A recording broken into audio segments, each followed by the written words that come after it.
अस्सलामुअलैकुम। अच्छा, uniform convergence में आपको मैं सबसे पहले जो है वो इसकी पहले डेफिनेशन बता दूं कि यूनिफॉर्म कन्वर्जेंस में हमारे पास अगर आपके पास एक सीक्वेंस एफ एन है, so for N is greater than N equal to one, so this is the sequence of mutable function.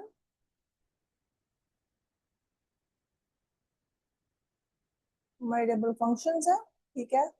और and I will say that the sequence Fn converges to F. So I will say that Fn mutable functions on a common domain E, right? So I will say that N is mutable. We always take the mutable set. And I will say that Fn converges to F uniformly. ठीक है, sorry, uniformly. और इसको मैं equivalently ये कहूंगी कि F N इस converges to, सो ये जो डबल एरो है, ये जो सिंबल है, ये मैं यूनिफॉर्म कन्वर्जेंस के लिए यूज करूंगी, ठीक है। So f n converges to f uniformly on E, ठीक है। So if for every epsilon is positive there exists a natural number and not say, and this and not depends on epsilon, ठीक है, and not belongs to the set of natural number such that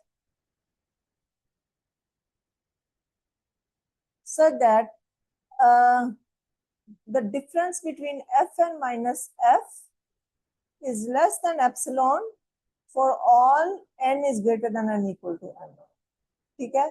यहाँ equivalently आप इस चीज को ऐसे भी लिख सकते हैं कि the difference of f n x minus f of x is less than epsilon for all n is greater than or equal to n naught and for all x belongs to E, ठीक है। So ये equivalent, जब आप ये चीज consider करते हैं तो ये बेसिकली क्या है, किस चीज को रिप्रेजेंट करता है, मैं आपको ग्राफिकली जस्ट ये बता देती हूँ कि ये आर्क डिफरेंस को, ठीक है, क्योंकि इसका मतलब ये है, जस्ट मैं आपको इसकी, जैसे आपके पास ये एफ है, ठीक है, फर्ज कीजिए ये आपके एफ का ग्राफ है। So for any epsilon, epsilon का मतलब ये है कि एप्सिलॉन गैप से अगर मैं कोई भी आर्क, कोई भी स्ट्रिप जो है, कोई भी ऐसी स्ट्रिप ड्रॉ कर रही हूँ, ये अगर आप देखें, सो कोई सी भी स्ट्रिप जो है अगर आपकी निकल रही है, सो ये अगर आपकी स्ट्रिप है और ये आपकी स्ट्रिप है with the gap of epsilon, तो इस स्ट्रिप के अंदर यहाँ पे, ठीक है, यहाँ पे जो है वो आपकी एफ एन की आर्क्स पड़ी हुई। So arcs of f n, arcs of f n means f n lives here, ठीक है। सो ये आपकी एफ की है। सो जितनी भी for all N is greater than N equal to N, ठीक है। जैसे फर्ज कीजिए अगर आपका एन नोट 10 है, तो इसका मतलब है F11 से ऑनवर्ड जितने भी फंक्शंस की आर्क्स हैं वो जो है वो sufficiently close to the arc of F है, ठीक है।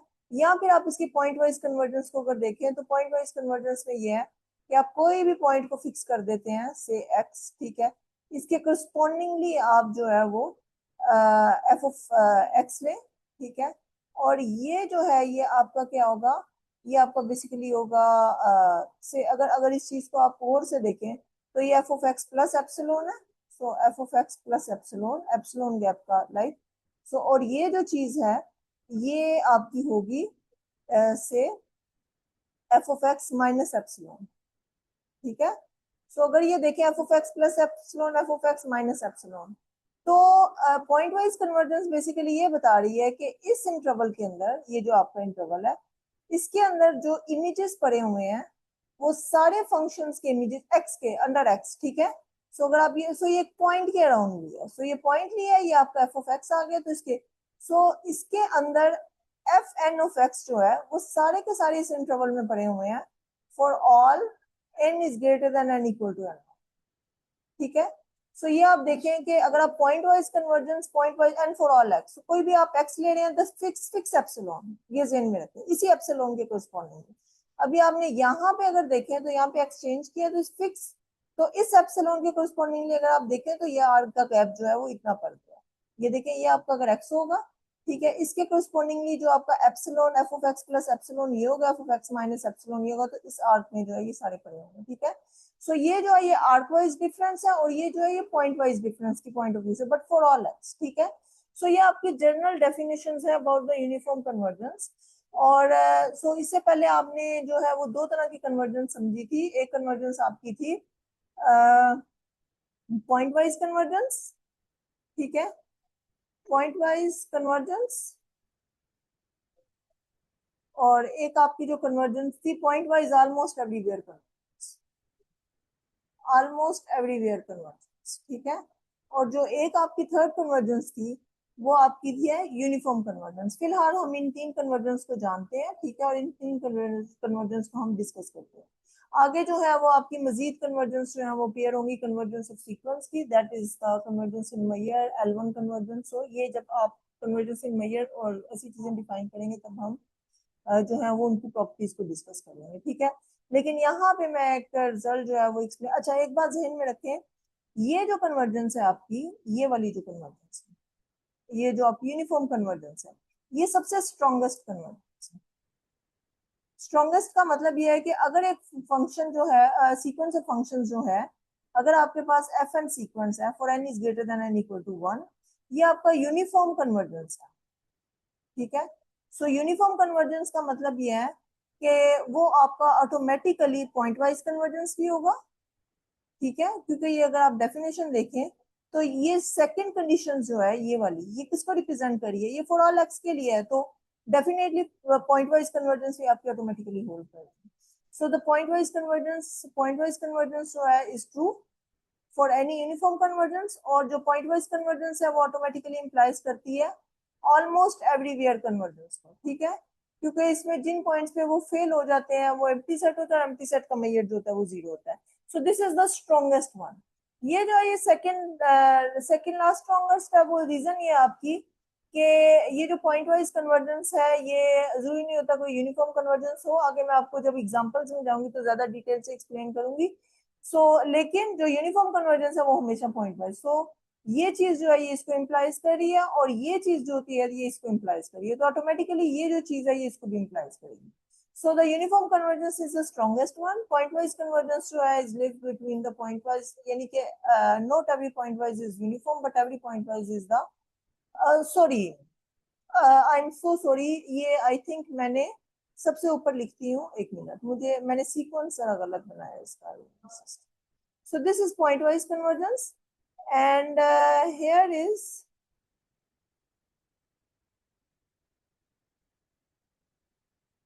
point-wise almost everywhere convergence, ठीक है। So ये यूनिफॉर्म कन्वर्जेंस जो है ये आपकी स्ट्रॉन्गेस्ट कन्वर्जेंस होगी। Uniform convergence automatically implies the point-wise convergence, and the point-wise convergence automatically implies the point-wise almost everywhere convergence, ठीक है। सो ये आपकी सबसे स्ट्रॉन्गेस्ट है। अच्छा, वीडियो को खत्म करने से पहले मैं जस्ट एक आपको रिजल्ट बताना चाह रही हूँ। So this result says that अगर आपके पास एक सीक्वेंस है और ये आपकी बुक में जो थ्योरम है, this is your theorem, this is your proposition 9, ठीक है। लेकिन जो प्रोपोजिशन बुक आपकी मैं रूडन की फॉलो कर रही हूँ, सो उसके मुताबिक ये प्रोपोजिशन 9 है। And this proposition says that if you have a sequence F N जो है वो आपका सीक्वेंस ऑफ वेरिएबल फंक्शन है,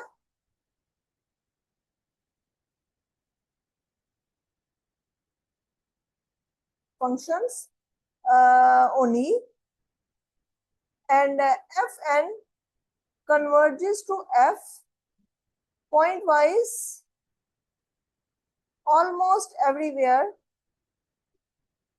only, then is मेजरेबल, ठीक है। सो बेसिकली ये कहा गया है कि सीक्वेंस ऑफ मेजरेबल फंक्शंस की जो लिमिट होती है, so the limit of a sequence of measurable function is always measurable, and जो कन्वर्जेंस है वो आपकी ऑलमोस्ट एवरीवेयर है। सो अगर आपकी कन्वर्जेंस ऑलमोस्ट एवरीवेयर है तो कन्वर्जेंस आपकी अगर पॉइंट वाइज भी है, क्योंकि ऑलमोस्ट एवरीवेयर जो है वो वीकेस्ट वन है among the uniform and the point wise. So agar if this statement is true from almost everywhere, so this statement is true for the point wise convergence and this statement is true for the uniform convergence also, ठीक है। सो इसलिए almost everywhere. इसका proof बहुत simple है। Proof इसका जो है वो ये है कि अगर मैं फर्ज कीजिए, मैं आपको प्रूफ जस्ट एक्सप्लेन कर रही हूँ। प्रूफ में ये है कि ये आपकी डोमेन है ई, ठीक है। अब इसमें जो है ये एक ऐसा सेट है ई नोट जिसमें आपका एफ एन जो है वो कन्वर्ज नहीं कर रहा है, ठीक है। और जो मेजर ऑफ ई नोट है वो आपका क्या है, वो आपका जीरो है। तो इसका मतलब ये है कि जो ये जो आपका ई डिफरेंस ई कॉम्प्लीमेंट है, इसका साइज जो है वो फुल डोमेन दिखता है, और इसमें आपकी एफ एन जो है वो कन्वर्ज करी है एफ, ठीक है। यहाँ पे एफ एन कन्वर्ज करी है एफ को पॉइंट वाइज, ये जेन में देखिए ये कन्वर्जेंस पॉइंट वाइज है। सो हम ये कह रहे हैं कि एफ एन जो है वो कन्वर्ज कर रहा है एफ को पॉइंट वाइज ऑन ई, ठीक है। सो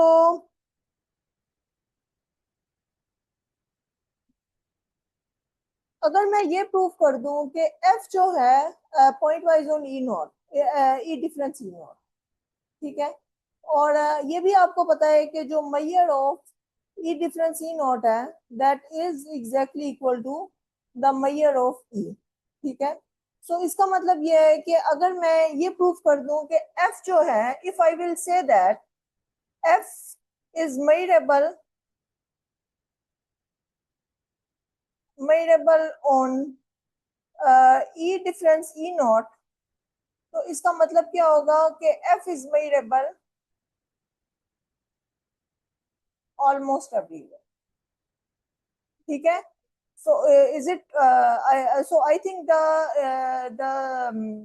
it is enough to prove that f is measurable on this complement, right? क्योंकि ये जो आपका मेजर ऑफ ई नॉट है ये आपका क्या है, इसका मेजर जो है वो जीरो है, ठीक है। अच्छा, अब इसका मतलब ये है कि एफ एन जो है वो कन्वर्ज कर रहा है एफ को point wise on E difference E not. अब हम ई डिफरेंस ई नॉट पे फोकस कर रहे हैं क्योंकि आपका मेजर ऑफ ई नॉट जो है वो एक नल, जो ई नॉट है वो एक नल सेट है क्योंकि उसका मेजर जीरो है। सो हम ये कह रहे हैं कि एफ एन जो है वो एफ पे पॉइंट वाइज कन्वर्ट कर रहा है।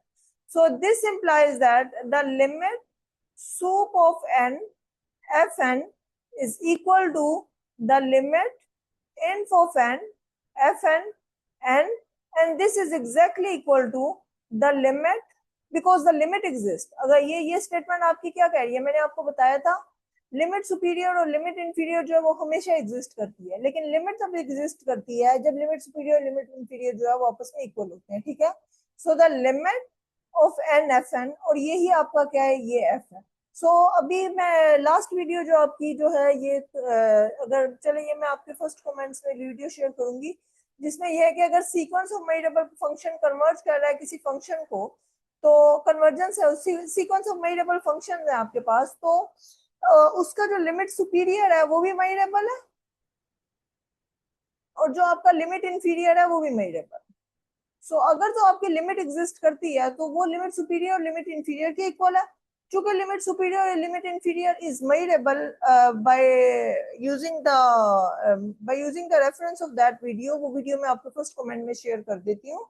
तो इसका मतलब क्या होगा, इसका मतलब ये होगा कि आपकी लिमिट जो होगी जो कि एग्जिस्ट कर रही है दैट इज मेजरेबल, ओके। सो आपका सीक्वेंस जो है वो सीक्वेंस ऑफ मेजरेबल फंक्शंस हो जाएगा। सो आपकी लिमिट जो होगी वो एक मेजरेबल फंक्शन होगी दैट इज इक्वल टू, ठीक है। Thank you.